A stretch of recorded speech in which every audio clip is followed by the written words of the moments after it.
Someone asked this question. They say, it bothers me when there is so much talk about abortion. I'm pro-life, but what about all the innocent children killed in war, those dying of malnutrition, those who are being abused, etc.? Shouldn't Christians be just as concerned about these living children?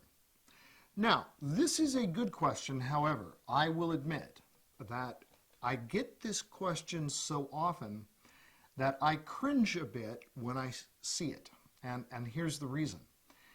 It's because I think people are creating an artificial distinction where they feel like that whenever you talk about one social evil, abortion, you are obligated to list every other one. And I don't agree with that. When I see people concerned about sex trafficking and the horrors of child abuse and selling children essentially into sexual slavery and all of these kinds of things, I don't step forward and say, oh no, wait a minute, why aren't you talking about abortion? So it's okay for certain people to have certain burdens on their heart. Now, hopefully those people are concerned about abortion, but do I expect them to talk as much about abortion as about sex trafficking? Well, no, I don't. Well, what about people that are concerned about malnutrition, about hunger, about poverty in the third world? Do I go to the relief organizations and say, well, wait a minute, what about abortion? Well, there might be an appropriate time to say that, but I don't assume somebody's hypocrisy because they're talking about one group of needy children. It's okay for them to talk about them. Now, if they are somehow justifying abortion and they have policies that are promoting abortion or even failing to stand against abortion or something like that, well, then that's a separate issue. It reminds me of a time years ago when some of us were standing outside an abortion clinic and we were holding signs and we were saying choose life and abortion kills children. And one of the local news stations came up. There was a female reporter and there was a cameraman who was with her.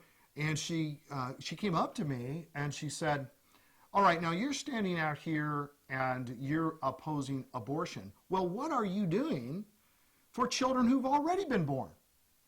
And I said, well, we opened our home to a teenage girl who'd been kicked out of her home, and she lived with us, and we supported her financially, and we helped her place her child for adoption. And since you ask, a significant portion of our monthly income goes to helping the poor and needy in other parts of the world. In fact, all the royalties from my books are given away, and I would say of the $6 million or so that's been given away by our ministry in the last number of years, probably, I'm guessing, but maybe $1.5 million of that has gone to help children and their families in severely impoverished situations.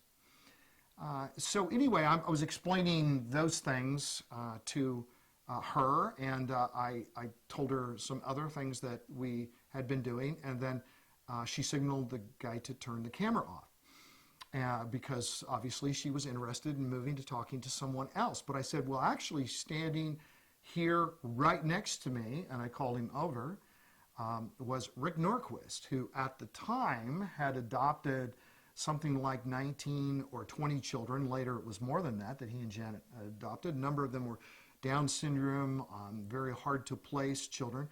And I said, so now he's here and he's out holding one of these signs and they have adopted 19 or 20 children. I did not say the words to the woman who was the interviewer, but I was thinking, so how many of these children have you adopted? So she said, she just was kind of nodding and then moving on to someone else who she wanted to spring the question on until she could finally interview someone who would have to admit that they really don't do anything to help children once they're born. And this is a preconceived notion that people have. I find that pro-life people concerned about abortion, are the very people who open their homes in foster care and adoption and who give to the impoverished and the needy. So whenever I see these questions like, oh yeah, well you talk about abortion, yeah, but what about this? Now, when it comes to children who are killed in war, I do believe there's such a thing as just war. But I believe in its extreme cases, and literally this nation would not be a free nation today if we did not believe in just war. Certainly Europe would not have survived World War II without total domination by Nazi Germany had people not believed, had the Allies not believed in just war. But I also believe that when there is just war, great care to keep that war just should be taken to protect innocent children, and children are innocent. So when children are casualties, when greater care could have taken to prevent them from being casualties, I think it's tragic. But I also think it's extremely important that when we bring in all of these other things, that we don't end up minimizing the issue of abortion, which is what people do. Oh yeah, well, what about this? They go, okay, I'm concerned about those too.